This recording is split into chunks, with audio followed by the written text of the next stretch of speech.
ये बम्बई में एक बहुत सनसनीखेज हत्या हुई और बाबा सिद्दीकी एक कद्दावर नेता थे, वहाँ के महाराष्ट्र सरकार में मिनिस्टर भी रह चुके थे।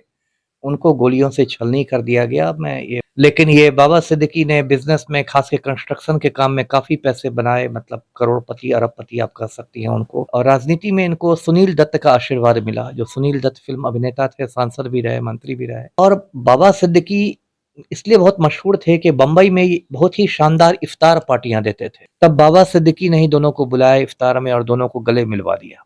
और उसका दाहिना हाथ है गोल्डी बरार, वो कनाडा में रहता है। नमस्कार, आप देख रहे हैं आगाज फर्स्ट न्यूज और मैं हूं आपके साथ करुणा तिवारी। मुंबई में बाबा सिद्दीकी की हत्या हो जाती है। इस विषय पर पूरा विस्तार से चर्चा करेंगे। हमारे साथ मौजूद हैं पूर्व आईपीएस अमिताभ दास सर। सर, ये पूरा मामला क्या है? जी, परसों की बात है, विजयादशमी के रोज़ ये बम्बई में एक बहुत सनसनीखेज हत्या हुई और बाबा सिद्दीकी एक कद्दावर नेता थे, वहाँ के महाराष्ट्र सरकार में मिनिस्टर भी रह चुके थे। उनको गोलियों से छलनी कर दिया गया। मैं ये मामला पूरा बताता हूँ दर्शकों को।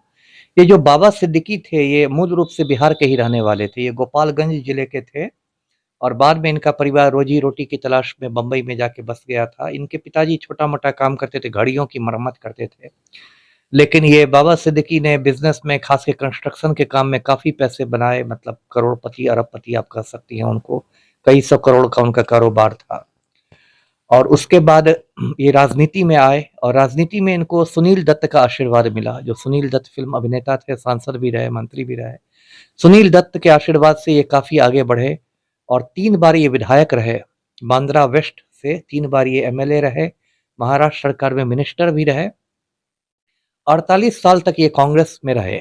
अभी कुछ महीने पहले ये कांग्रेस से एनसीपी में आए थे, अजित पवार गुट में। और बाबा सिद्दीकी इसलिए बहुत मशहूर थे कि बम्बई में ये बहुत ही शानदार इफ्तार पार्टियाँ देते थे। दर्शकों को पता होगा, जो रमज़ान का महीना होता है तो मुसलमान लोग उसमें सूरज डूबने के बाद जो रोज़ा खोलते हैं उसको इफ्तार कहते हैं। तो ये इफ्तार की पार्टी देते थे और बाबा सिद्दीकी की पार्टी में बॉलीवुड के बड़े-बड़े सितारे आते थे। और कहते हैं कि 2013 में जब शाहरुख खान और सलमान खान के बीच बहुत तना-तनी थी, बोलचाल बंद हो गई थी, तब बाबा सिद्दीकी ने ही दोनों को बुलाया इफ्तार में और दोनों को गले मिलवा दिया।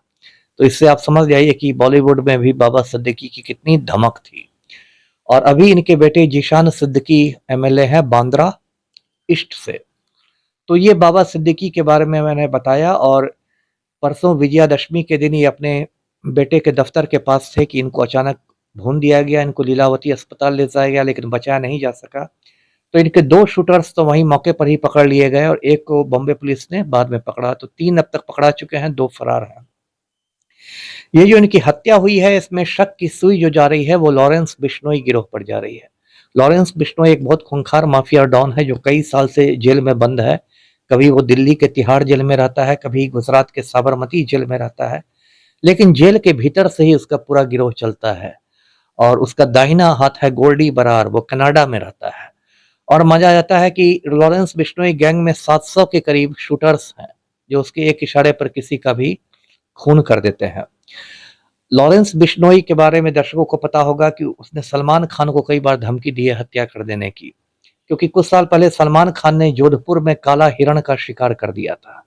और ये लॉरेंस बिश्नोई जिस बिश्नोई समाज से आता है, उस बिश्नोई समाज के लोग काला हिरण की पूजा करते हैं, उसको बहुत पवित्र मानते हैं। तो इसी से लॉरेंस बिश्नोई ने सलमान खान को हत्या की धमकी दी थी। उसका सलमान खान की सुरक्षा भी बढ़ा दी गई। बांद्रा में सलमान खान की फैमिली रहती है, गैलेक्सी अपार्टमेंट्स में, उसकी सुरक्षा बढ़ाई गई। तो अभी बहुत लोगों को शक है, पुलिस को भी शक है।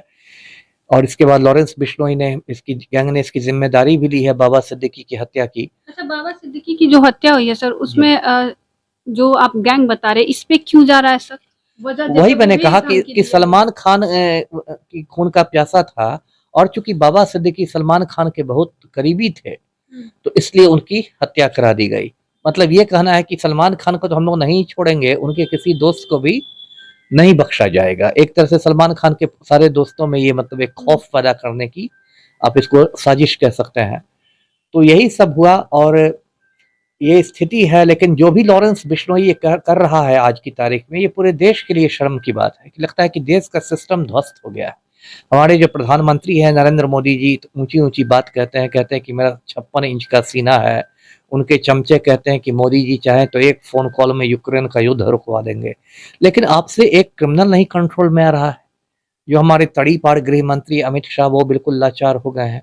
जो हमारे राष्ट्रीय सुरक्षा सलाहकार हैं अजीत डोभाल वो टाएं-टाएं फिस हो गए हैं। मतलब एक क्रिमिनल जो है वो उसने पूरे सिस्टम को ये कर दिया है, लाचार बना के रख दिया है।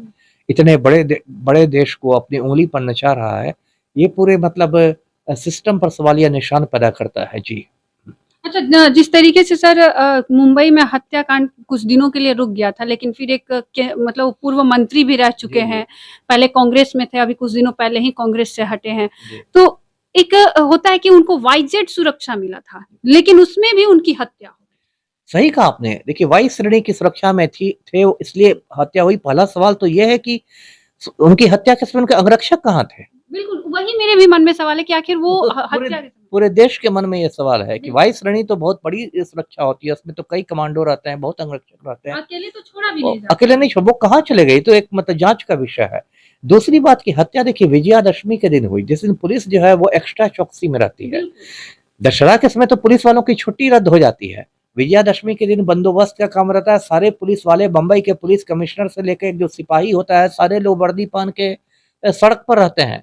और अपराधियों का हिम्मत देखिए, उनका दुस्साहस देखिए कि उन्होंने मतलब एकदम बांद्रा जो कि बॉम्बे का एक पॉश एरिया है, वहाँ जाके मतलब भीड़ में ठोक दिया जाके। इसका मतलब कि कोई कानून का खौफ नहीं रह गया है, कोई पुलिस का खौफ नहीं रह गया है। तो ये तो बहुत मतलब आप कह सकती हैं बहुत चिंता का विषय है। जी। इसमें लॉरेंस के अलावा भी लग रहा है ऐसा कि कुछ साजिश ऐसी भी हो सकती है, क्योंकि वाइड सिक्योरिटी मिली उसके बाद भी उनकी हत्या कर दी गई। कहीं उनकी सरकार या उनसे मिली भगत तो नहीं? बहुत सारे बिंदु हो सकते हैं। देखिए बाबा सिद्दीकी के बारे में मैं बताऊँ दर्शकों को कि इन्होंने जो इतना पैसा कमाया था वो कंस्ट्रक्शन के माध्यम से कमाया था। ये जो सैकड़ों करोड़ में खेलते हैं और कुछ साल पहले इनका 400 करोड़ रुपया इनकी ईडी ने ज़ब्त किए थे और बम्बई में 33 फ्लैट ज़ब्त किए थे। तो इतने इतने बड़े ये बिल्डर थे बाबा सिद्दीकी। तो हो सकता है मतलब एक संभावना मैं व्यक्त कर रहा हूँ कि हो सकता है इनकी दुश्मनी जो हो, वो हो सकता है इस कंस्ट्रक्शन के काम को भी लेकर हो। क्योंकि कंस्ट्रक्शन के पीछे से बहुत सारे बिल्डर्स घुसे रहते हैं, आप अकेले तो हैं नहीं। और बम्बई में ज़मीन कितनी महँगी है, अब तो पटना में इतनी महँगी हो गई है, तो बम्बई की ज़मीन सोचिए महानगर है। वहाँ ज़मीन कितनी महँगी हो गई, वहाँ फ्लैट कितने महँगे होंगे। हो सकता है कंस्ट्रक्शन को लेके किसी बिल्डर से अदावत चल रही हो। उसने सुपारी देके आपको मरवा दिया हो और ये और पूरी जाँच की दिशा को लॉरेंस बिश्नोई की ओर मोड़ दिया हो। है ना? ये भी होता है, ये भी मैंने देखा है कि मतलब मरवाता कोई है और पुलिस को मतलब उलझाने के लिए कुछ अलग से किसी गैंग से ज़िम्मेदारी लिवा देता है। तो इसकी संभावना भी है। पुलिस को सभी बिंदुओं पर देखिए जाँच करनी चाहिए। पुलिस को खुले दिमाग से सभी बिंदुओं पर जाँच करनी चाहिए। जी। आपका क्या कुछ कहना है? आप भी हमारे साथ साझा करें और देखते रहिए आगाज़ फर्स्ट न्यूज़।